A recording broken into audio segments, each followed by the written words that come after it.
feito, que como instrumento para a tua glória, que a tua igreja possa ser edificada mais e mais. Te agradecemos por tudo no nome do Senhor Jesus.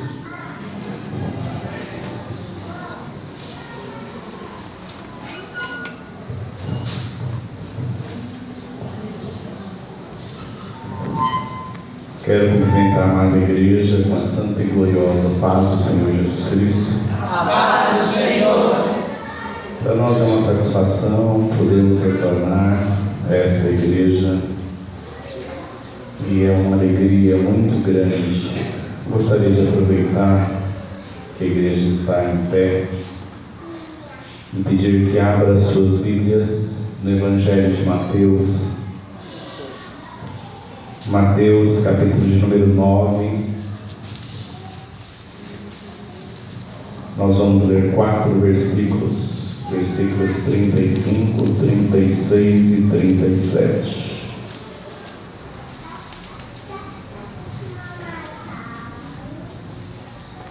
Depois deixem marcado, porque a gente quer ler com vocês também Atos dos Apóstolos, capítulo de número 11. Então vamos ler Mateus, capítulo de número 9, versículos 35 ao 38, depois Atos dos Apóstolos, capítulo de número 11. Já deixaram marcado aí? Atos 11, Mateus 9, versículos 35 a 38. Todos encontraram? Podemos ler? Mateus capítulo 9, versículos 35 a 38 diz: E percorria Jesus todas as cidades e aldeias, ensinando nas sinagogas deles, e pregando o evangelho do reino, e curando todas as enfermidades e moléstias entre o povo. E vendo a multidão, teve grande compaixão deles, porque andavam desgarrados e errantes, como ovelhas que não têm pastor. Então disse aos seus discípulos: A seara é realmente grande, mas poucos são os ceifeiros. Rogai, pois, ao Senhor da seara que mande ceifeiros para a sua seara. Vamos todos repetir o versículo de número 37. Então disse aos seus discípulos: A seara é realmente grande, mas poucos são os ceifeiros. Agora Atos dos Apóstolos, capítulo de número 11, versículos 19 a seguir. Atos 11, 19 a seguir. Nos diz assim a palavra de Deus: E os que foram dispersos pela perseguição que sucedeu por causa de Estevão, caminharam até a Fenícia, Chipre e Antioquia, não anunciando a ninguém a palavra, senão somente aos judeus. E havia entre eles alguns varões de Chipre e de Cirene, os quais, entrando em Antioquia, falaram aos gregos, anunciando o Senhor Jesus. E a mão do Senhor era com eles, e grande número creu e se converteu ao Senhor. E chegou a fama destas coisas aos ouvidos da igreja que estava em Jerusalém, e enviaram Barnabé até Antioquia, o qual, quando chegou e viu a graça de Deus, se alegrou e exortou a todos, a que com firmeza de coração permanecessem no Senhor. Porque era homem de bem e cheio do Espírito Santo e de fé, e muita gente se uniu ao Senhor. E partiu Barnabé para Tarso a buscar Saulo, e achando-o conduziu para Antioquia. E sucedeu que todo um ano se reuniram naquela igreja e ensinaram muita gente. Em Antioquia foram os discípulos pela primeira vez chamados de cristão. Vamos todos repetir o versículo de número 25 numa só voz. E partiu Barnabé para Tarso a buscar Saulo, e achando-o conduziu para Antioquia. Curve a sua cabeça. Senhor Deus Pai eterno, Nós te agradecemos, ó Pai, pela oportunidade.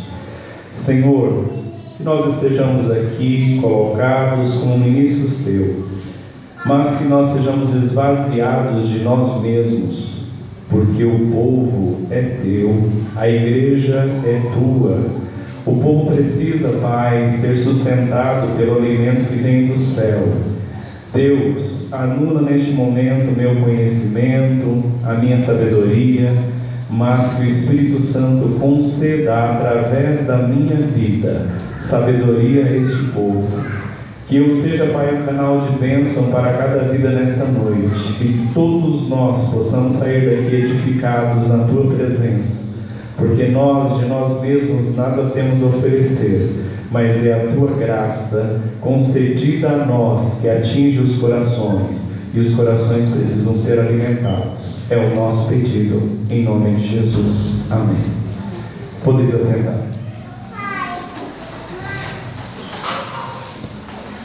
Nós queremos agradecer a Deus a oportunidade que nos concede estarmos reunidos mais uma vez nesta igreja, neste templo.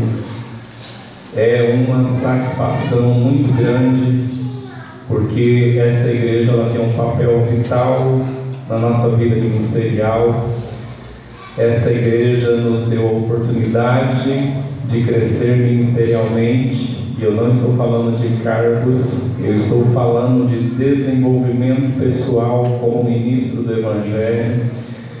Aqui nós tivemos, sempre eu me recordo que nós tivemos uma época muito saudável, em que mesmo o púlpito estando cheio, nós não tínhamos preocupação de quem traria a mensagem, porque independente de quem fosse o instrumento, era um instrumento de Deus, e as mensagens eram poderosas, e nós vimos que aquele foi um momento de constituição, de pessoas para transmitir a palavra de Deus. Então eu lembro que nós tínhamos aqui algo em torno de 5 ou 6 pessoas que sempre ministravam, e nós nunca sabíamos quem é que seria o ministrante da noite, mas todos vinham preparados, e independente de quem recebia a oportunidade, todos eram usados e instrumentos nas mãos de Deus. Então aquele foi um período muito salutar na minha vida particularmente. Eu acredito que quando eu estiver velho, isso vai servir de exemplo ainda, e a obra de Deus ela é realizada dessa forma. A experimentação ela é sempre positiva e ela é sempre boa. A única diferença que havia naqueles dias é que eu era o único que extrapolava o horário. E vocês se lembram disso. E o nosso amado pastor José Alves também se lembra disso. Alguém lembra disso? Hoje eu vou procurar ser sucinto nas palavras, mas vou tentar transmitir aquilo que Deus colocou no nosso coração. Mas eu ultrapassava o horário, não é porque eu sou desobediente, não. É que eu entendo que Deus fala de uma forma especial, e a gente precisa obedecer o tempo de Deus e o momento de Deus e o que Deus está fazendo naquele momento. E aquele momento é muito particular. A palavra que Deus colocou no nosso coração está relacionado a coisas que a gente sempre comentou aqui. Eu esperava que Deus colocasse algo diferente, mas Deus colocou algo que vocês ouviam eu falar muito, e nós vamos tratar disso hoje de novo, que é a questão do cuidado, a questão do discípulo. O texto que nós lemos em Mateus, ele traz uma reflexão. Jesus para num determinado momento e olha à sua volta. E ele vê naquela volta que ele dá de olhar, ele vê um cenário desenhado. E nesse cenário desenhado, ele está ali trabalhando, ele está ali exercendo o ministério dele, está curando as moléstias, curando a enfermidade, libertando pessoas de espíritos malignos. Mas num determinado momento, a Bíblia nos fala que, vendo a multidão, teve grande compaixão deles. O reino de Deus hoje, ele não é mais próspero. O reino de Deus hoje, ele não atinge mais o objetivo da essência do Evangelho, porque está acabando a compaixão pelas almas. Isto é um fato. O que é compaixão? Compaixão é quando eu me coloco no lugar do outro. E quando eu me coloco no lugar do outro, eu passo a sentir a dor que o outro sente. Então, enquanto eu fico do meu ponto de vista, do meu posicionamento, da minha postura, daquilo que eu enxergo, só apontando, eu não tenho capacidade de entender aquilo pelo qual as pessoas estão passando. E quando eu olho para a palavra de Deus, que é o nosso guia, que é o nosso direcionamento de vida, eu vejo Jesus vendo a multidão e tendo compaixão. Como é que anda a minha e a tua compaixão com relação às pessoas? Sejam as pessoas que estão aqui dentro, sejam as pessoas que não estão aqui dentro. Como é que anda a minha e a sua compaixão com relação a isso? Porque Jesus, vendo a multidão, ele teve compaixão. E por que ele teve compaixão? Porque andavam desgarrados e errantes, como ovelhas que não têm pastor. Observem que aquelas pessoas, elas possuíam pastor, mas elas andavam como quem? Como quem está desgarrado, como uma ovelha que não tem pastor. E Jesus, vendo esse quadro, vendo essa situação, daí nasce a frase que todo mundo conhece de cor salteado. Jesus disse: a seara é realmente grande, mas são poucos os ceifeiros. O que é seara e o que é ceifeiro? Num resumo bem simples, seara é plantação de alguma coisa, e ceifeiro é o que colhe a produção da plantação. Se é uma plantação de feijão, a plantação de feijão é grande, mas são poucos os que estão prontos para colher o feijão. Se são poucos os que podem colher o feijão, o que vai acontecer? Parte desse feijão vai se perder, vai se estragar. Aonde? Na própria plantação. E Deus nos trouxe aqui e colocou essa palavra no nosso coração para que nós compartilhássemos com vocês. Na Bíblia, quando a gente fala de Novo Testamento, não tem uma pessoa tão importante, uma pessoa que a gente dê tanto destaque quanto o apóstolo Paulo. Tem? Sempre quando vamos citar, várias pessoas que falaram aqui já citaram Paulo nessa noite, como Paulo nos ensina, como Paulo ensinou. Por quê? Porque no Novo Testamento a predominância, que mais traz ensinamentos, que mais traz referência daquilo que é ser cristão, é Paulo. Só que Paulo só entrou no cenário da igreja com a intensidade, com a liberalidade, com a força como entrou, porque teve alguém que o introduziu. E a gente não ouve pregações a respeito de quem introduziu Paulo, mas nós temos diversas pregações a respeito de Paulo. Eu mesmo, Deus já me deu várias mensagens baseadas na vida de Paulo. Falar de Paulo é muito fácil. E aí, quando Deus colocou essa mensagem no meu coração, eu descobri que falar de quem introduziu Paulo na igreja é difícil. Sabiam disso? Quem aqui já ouviu pregação a respeito de Barnabé? Por quê? Porque é difícil falar de Barnabé. É muito difícil falar de Barnabé. E eu disse para Deus: Deus, se essa é a mensagem que foi colocada, estou confiando em Ti, porque eu de mim mesmo nada tenho para apresentar para a igreja. E foi por isso que Deus nos levou a Atos dos Apóstolos, E a gente vai desenhar um pequeno cenário para a gente poder entender o que Deus quer para a igreja do Jardim do Estágio nesta noite. Esse momento aqui é o momento em que Jesus já morreu, já ressuscitou, já houve o derramamento do Pentecoste, as pessoas já foram batizadas com o Espírito Santo lá em Jerusalém, estão todos cheios do Espírito Santo, estão explodindo de alegria, porque eles conseguiram entender que ser igreja é ser um corpo só, estão todos realizados, estão todos vivendo um momento gratificante na presença de Deus.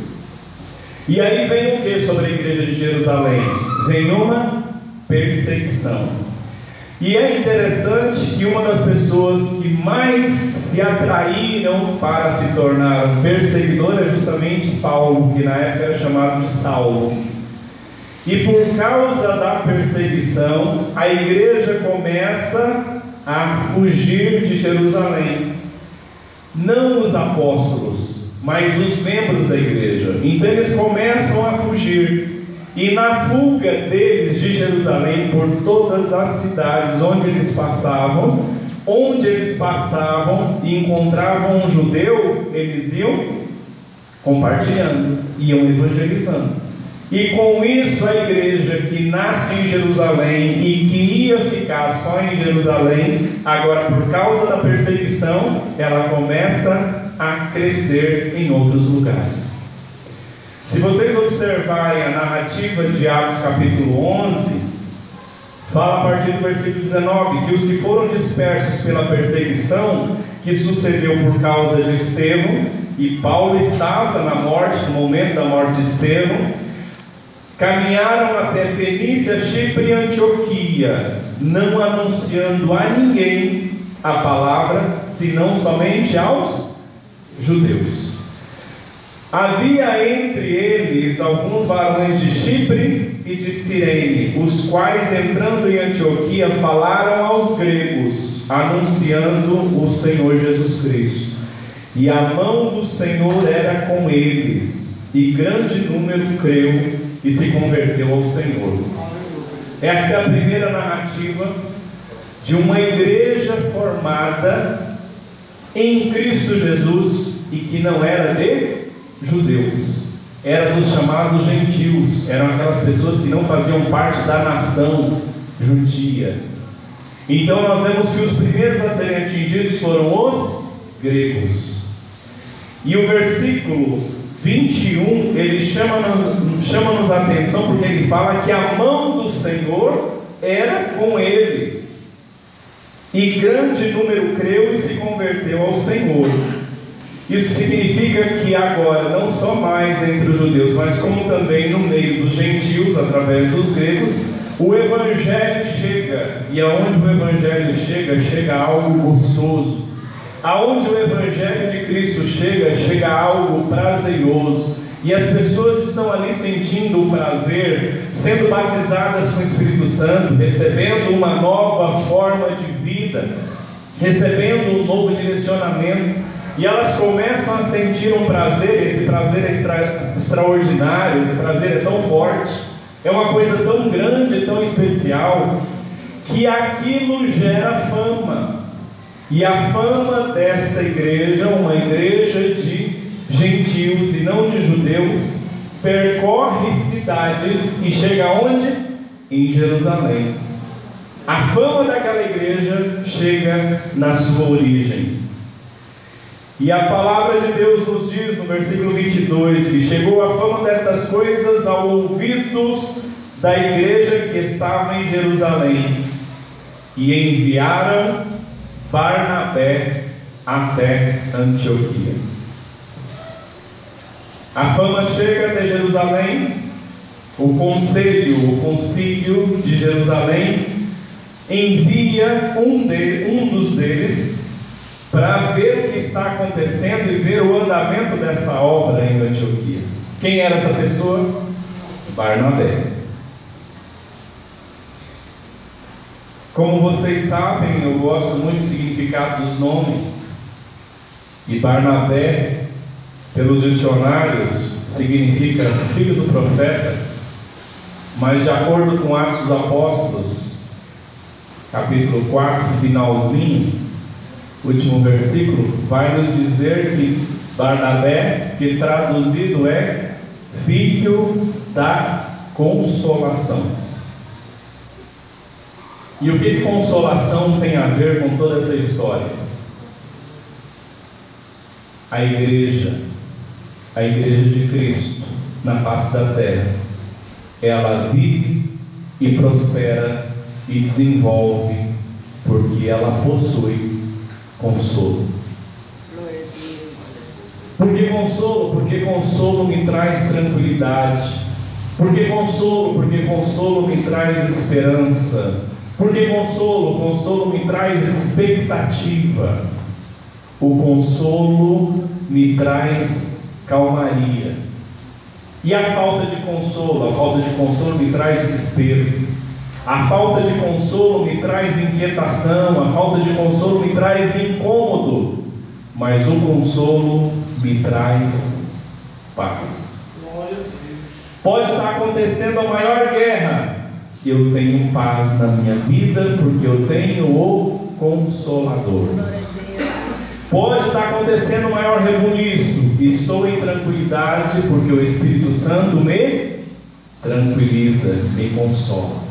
Então nós vemos que Barnabé, cujo nome significa filho da consolação, ele tinha um papel importante naquela igreja, naquele lugar. E a igreja de Jerusalém o envia até a igreja de Antioquia.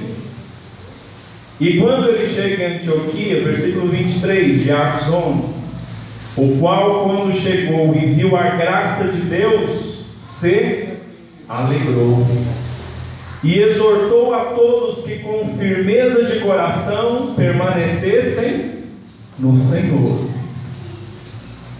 Igreja de Cristo, você quer ter vitória? Permaneça no Senhor. Você quer ter esperança de vida? Permaneça no Senhor. Você quer ver milagre dentro da tua casa? Permaneça no Senhor. Aquilo que vem da parte do Senhor sempre traz segurança para a tua vida. Aleluia! Glória a Deus!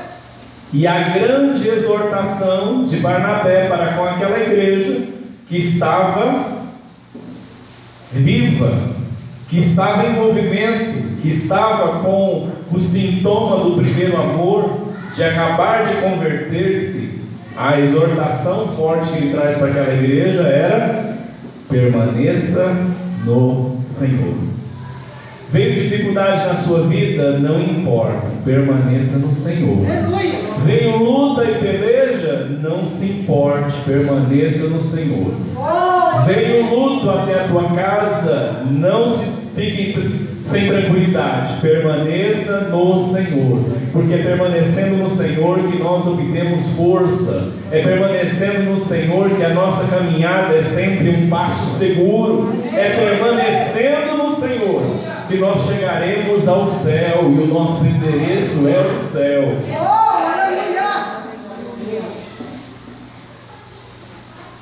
Lá em Daniel nós temos um versículo que no final de tudo que acontece, Deus faz as recomendações e no final Ele diz o que? Tu, porém, faz o que? Vai até o fim. Isto é permanecer. Não importa a luta, não importa a tribulação, não importa a dor, não importa a enfermidade. O que importa? O que importa é permanecer no Senhor. Aleluia! E por que ele fazia isso? Porque, versículo 24, era homem de bem e cheio do Espírito Santo e de fé. Então, Lucas, quando faz a descrição em Atos dos Apóstolos, ele estabelece 3 qualidades para Barnabé: era homem de bem, cheio do Espírito Santo e de fé. A igreja de Cristo nesta terra, nós homens e mulheres de Deus, precisamos ser pessoas de bem. O que é ser pessoa de bem? Pessoa de bem é pessoa que pratica o bem, é pessoa que defende o bem, é pessoa que não lança o mal sobre ninguém, é pessoa de bem. Ele era também cheio do Espírito Santo. A igreja de Cristo na face dessa terra precisa ser uma igreja cheia do Espírito Santo e também de fé. A igreja de Cristo Jesus na face dessa terra precisa ter fé. E relembrando para aqueles que já esqueceram, a fé ela tem duas vertentes. Sempre quando nós falamos de fé, nós pensamos logo em crença, em acreditar. Mas fé não é só acreditar. Vocês acham que Satanás não acredita na existência de Deus? Acredita. Vocês acham que Satanás não acredita que Deus tem poder para fazer as coisas? Acredita. Satanás acredita. Ter fé não é só acreditar. Ter fé é também fidelizar. Deus espera que nós tenhamos fidelidade para com Ele. Deus espera que o nosso relacionamento seja único e exclusivo com Ele. Quem é casado sabe que a ideia da infidelidade não é uma ideia legal, não é verdade? Deus, da mesma forma, espera que nós sejamos fiéis para com Ele. E o que é essa fidelidade? É manter um relacionamento exclusivo com Ele. Essas são as características de Barnabé. E no versículo de número 25, nos traz aí que partiu Barnabé para Tarso a buscar Saulo, achando, conduziu até Antioquia. E é nesse aspecto que nós queremos meditar rapidamente com relação ao discípulo e com relação às necessidades. Quando Jesus Cristo falou assim, grande é a seara e poucos são os ceifeiros, cabe uma pergunta a nós: por que os ceifeiros são poucos? Será que os ceifeiros são poucos porque as pessoas não querem trabalhar? Será que os ceifeiros são poucos porque as pessoas não se preocupam com a seara? Qual é o motivo? Por que será? Todos conhecem a história da conversão de Paulo. Paulo era chamado de Saulo, ele mudou o nome justamente para manter uma identidade nova após a conversão. Mas na época ele era chamado de Saulo. Ele esteve presente no momento do apedrejamento de Estevão. A Bíblia nos fala que as pessoas que jogaram pedra em Estevão para matar Estevão, deixou as suas vestes aos cuidados de um jovem, cujo nome era Saulo. Esse Saulo é desse Saulo que nós estamos falando, que é Saulo e depois virou Paulo. Provavelmente quem mudou o nome dele foi ele mesmo. Por quê? Porque Saulo significa príncipe e Paulo significa pequeno. Muito provavelmente ele não queria ser identificado como alguém grande, mas queria ser identificado como alguém pequeno, lembrando o que aconteceu com João Batista, que disse: importa que ele, Cristo, cresça e que eu diminua. Então Paulo provavelmente entendeu isso logo, por isso que ele mudou o nome, muito provavelmente. A teologia não explica isso, mas provavelmente foi isso que aconteceu. Saulo, príncipe, Paulo, pequeno. Então não quero ser príncipe, quero ser pequeno, porque importa que Cristo seja maior na minha vida. Este deve ser também o desejo de todo aquele que é cristão. Que Cristo apareça e que nós diminuamos. Que Cristo seja glorificado e que eu nem seja lembrado. E aí Barnabé sai então ao encalço de Paulo, o Saulo de Tarso.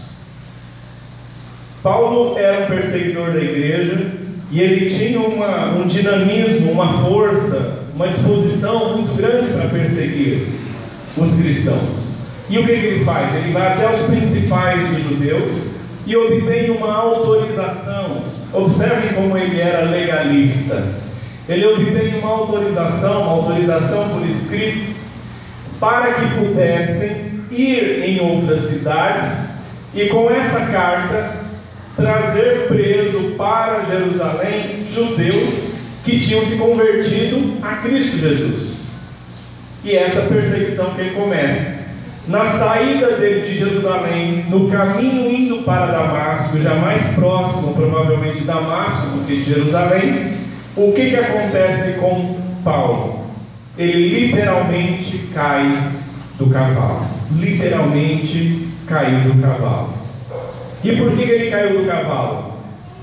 Porque houve um grande resplendor e uma voz no céu dizendo a ele: Saulo, Saulo, por que me persegues? E ele responde: quem és tu, Senhor? Eu sou Jesus Cristo, aquele a quem tu persegues. E a Bíblia nos fala que a partir daquele momento ele fica cego e é conduzido até Damasco, à casa de alguém, e fica lá por 3 dias e 3 noites, sem comer, sem beber e sem dormir, orando, falando com Deus, através de Jesus Cristo, porque ele entendeu que tinha um chamado específico para alguma coisa, e ali ele já começa a ter um relacionamento com o Deus que o derrubou do cavalo, que é Jesus Cristo. E nós vemos que Deus envia um homem chamado Ananias para que pudesse orar por Paulo, para que ele voltasse a ver. A partir daquele momento, ele já começa a se sentir apto para o reino. Conhecimento ele tinha no Velho Testamento. Experiência de novo nascimento ele teve ao cair do cavalo. Já passou pelo processo de jejum, oração, vigília, todo o processo que um crente muitas vezes gasta a vida inteira e não passa. Paulo passou em 3 dias: oração, jejum, não comeu, não bebeu, orou, jejuou, fez a vigília, fez aquilo que hoje chamaríamos de, como que é quando vai prestar o vestibular, que faz o curso rápido, o intensivão. Paulo fez o intensivão. Enquanto o crente muitas vezes faz isso durante 50 anos, Paulo fez o intensivão. E o intensivão dele durou 3 dias. Quando ele acaba aquele processo, ele já vai para onde? Já vai para a sinagoga, já começa a pregar. Que é aquela situação que a pessoa que se converte logo já tem o dom da palavra. Aí eu que estou mais velho, 47 anos nas costas, que nasci e fui criado na igreja, aí já começo a entortar o nariz. Mas o fulano se converteu semana passada, essa semana já quer ser o pregador oficial. Irmão, o organismo igreja é de Cristo. Cristo faz como Ele quer, da forma como Ele quer. Cristo é o Senhor das nossas vidas. Foi Cristo quem nos salvou. Foi Cristo quem nos libertou. Foi Cristo quem nos modificou, quem nos transformou. Deixa a obra de Deus ser feita pelo Deus da obra. Não queira interferir na obra. A obra é dele, ele faz da forma como ele quer. Mas eu, 47 anos de idade, nascido e criado na igreja, ó o nariz. Deus maravilhoso, aleluia. E aí vem alguém como Paulo, 3 dias.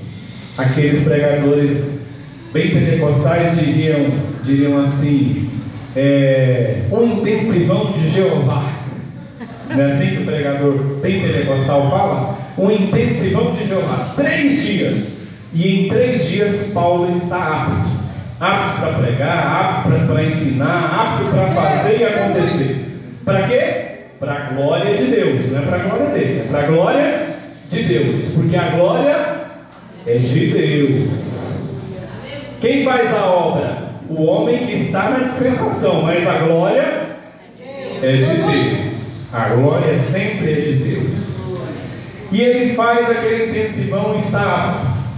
O que aconteceu? A igreja de Damasco, que foi a igreja que assistiu à conversão dele, a igreja que Ananias fazia parte, e Ananias, que quando recebeu a ordem de ir lá orar por ele, ainda retrucou com Deus: Deus, esse homem é perigoso, esse homem quer matar os crentes, esse homem quer acabar com o cristianismo, eu vou lá, ele vai me mandar prender.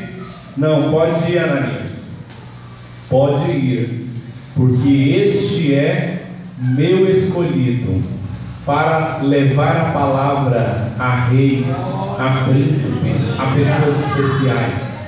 Pode ir lá, ele que vai levar a minha palavra aos gentios de uma forma como nenhum outro judeu fez até agora. Pode ir. Ordenança de Deus. Eu acredito que Ananias, depois que chegou lá, orou, viu os olhos de Paulo serem abertos novamente, teve um convívio ali nos primeiros dias com Paulo, sentiu a transformação, viu o testemunho e deve ter influenciado a igreja no sentido: não, esse homem é homem de Deus, se converteu mesmo, é nova criatura, é uma nova pessoa na presença de Deus. Então, na igreja de Damasco, Paulo teve um pouco de espaço para transmitir a palavra de Deus, para comunicar, para evangelizar. Mas Damasco não era Jerusalém. E lá em Jerusalém ninguém queria ouvir a respeito de Paulo. E quando Paulo precisa sair de Damasco e ir para outro lugar, literalmente ele cai no esquecimento. Ficou totalmente no banho-maria ou na geladeira. Por quê? Esse homem, olha o nariz. Esse homem é o que quer perseguir a igreja, é o que quer matar a igreja, acabar com a igreja. Agora ele diz que se converteu. Eu não sei, eu não estava lá. Você estava? Eu não estava. Eu não vi como é que foi essa conversão. Isso causou um prejuízo à igreja de Cristo de mais ou menos uns 17 anos. 17 anos. É muito tempo, gente? 17 anos? Vocês sabem quanto tempo faz que eu saí daqui? Vai fazer 5 agora, no ano que vem. Começo do ano que vem, vou fazer 5 anos. Foi ruim para vocês a minha ausência nesses 5 anos? Não foi, foi bom, para a glória de Deus, que vocês cresceram bastante. Eu estou vendo muita gente aqui madura, muita gente desenvolvida, e eu me alegro com isso. Mas imagine, se 5 anos de ausência de alguém faz diferença, imagine 17 anos. É muito tempo.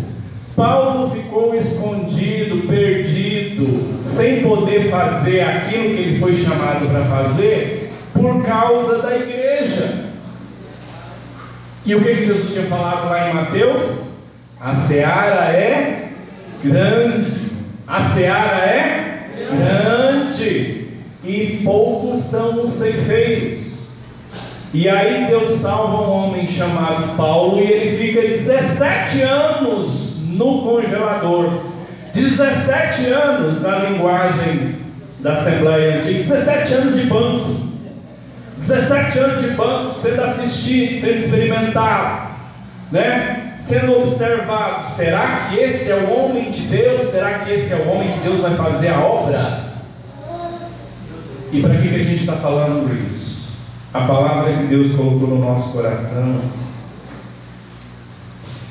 é que a igreja de hoje, a igreja da atualidade, ela está precisando muito mais de Barnabé do que de Paulo.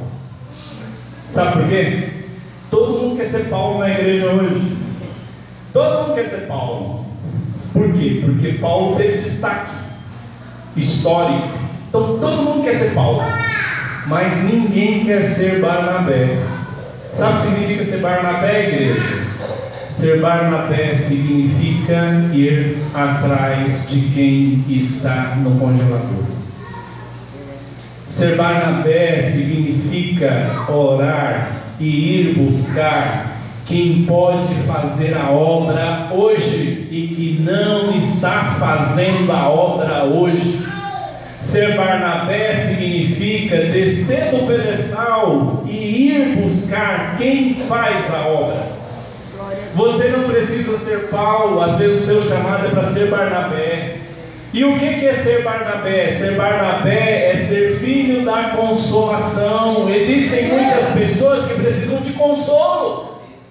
E quem é que vai levar o consolo? É Paulo? Não, quem leva o consolo é Barnabé. Seja Barnabé de Cristo. Jesus te chamou para ser um consolador. Jesus te chamou para você observar se aquelas pessoas que deixaram de estar ao teu lado, se elas estão bem, se elas estão se alimentando da palavra, se elas estão orando, se elas mantêm relacionamento firme e fiel com Deus. Seja um Barnabé de Deus. Deus precisa de você. Deus precisa para que através da sua vida, as vidas estejam fazendo aquilo para que Ele chamou. Paulo estava há 17 anos lançado, largado num determinado lugar. Quando Barnabé chega à igreja de Antioquia e vê o cenário, ele se lembra, tem um Paulo na história. Este Paulo vai se encaixar justamente nessa igreja. Por quê? Porque essa igreja não é de judeu, essa igreja é de gentil. Todos nós temos uma responsabilidade de estar observando pessoas, porque nós somos um corpo. Quando uma parte do corpo se fere, todo o corpo sente. Somos uma parte do corpo, mas não somos o corpo. Ninguém aqui é o corpo completo. O corpo completo é a igreja de Cristo. Mas nós somos membros uns dos outros. Vocês são membros de mim, eu sou membro de vocês. Somos membros uns dos outros e somos apenas um corpo. E esse corpo precisa andar, esse corpo precisa ter saúde, esse corpo precisa ter vigor, esse corpo precisa ter disposição, esse corpo precisa ter unção de Deus para fazer a obra. Só que às vezes eu não sou o Paulo, eu sou o Barnabé. E eu, como Barnabé que sou, eu preciso olhar, observar e ir buscar o Paulo para fazer a obra. Porque tem obra que não é característica do Barnabé, tem obra que é característica do Paulo. E às vezes o Paulo está lá fora, às vezes o Paulo está perdido por aí, às vezes o Paulo está em casa, às vezes o Paulo está na empresa, às vezes o Paulo está na escola. Onde está o Paulo da tua vida hoje? Você é Barnabé. Aonde está o Paulo da tua vida? Quem é o Paulo da tua vida que precisa ser trazido não para a igreja, mas para o corpo de Cristo? Para exercer no corpo aquilo que é para o reino de Deus. Aonde está o Paulo da tua vida? Onde? Essa é uma pergunta para vocês refletirem. Vocês precisam sair daqui nessa noite dizendo: eu sou Barnabé, eu sou filho da consolação, meu papel é confortar e consolar aqueles que foram salvos da pessoa de Jesus Cristo. Quem é o Paulo da minha vida? Quem é que eu preciso cuidar?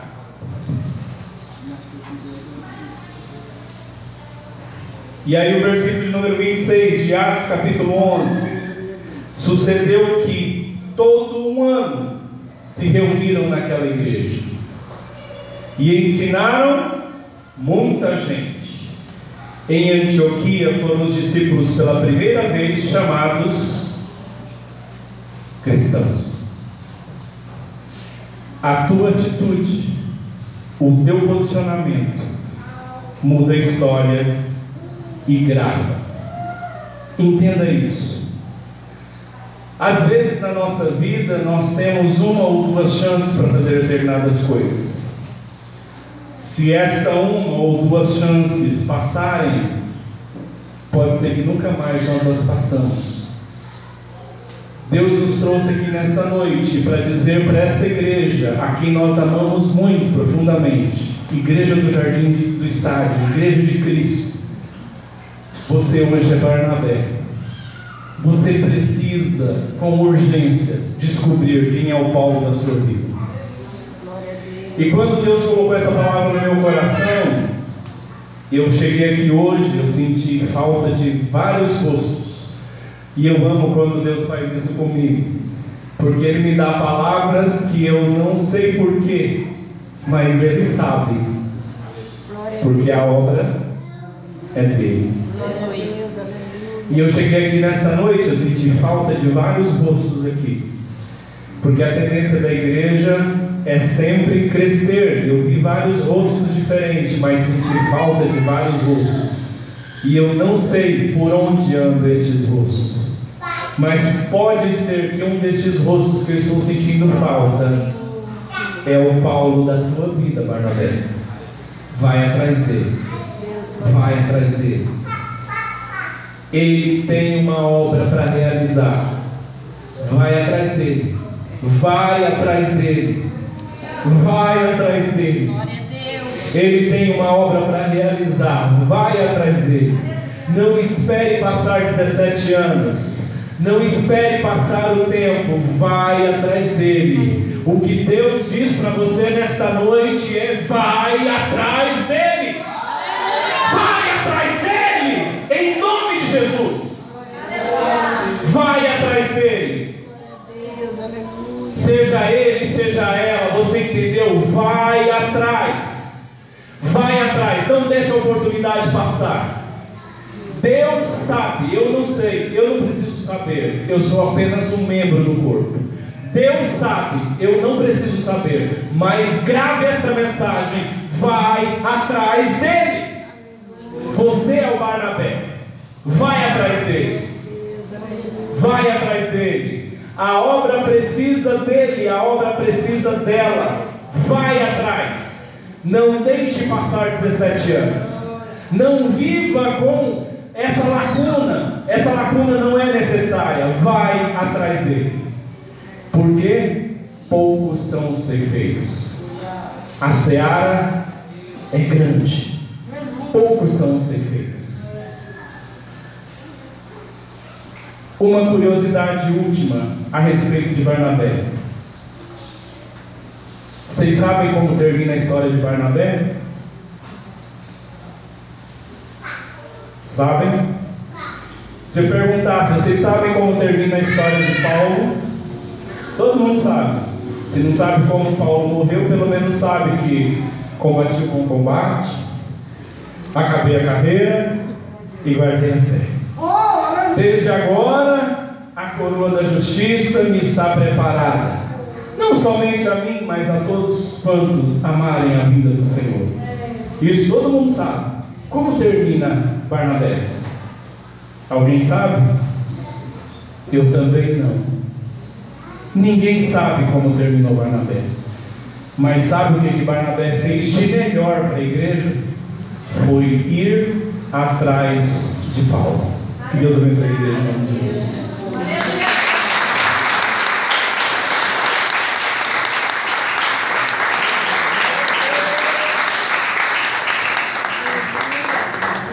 Ontem nós tivemos uma comida boa e hoje uma outra.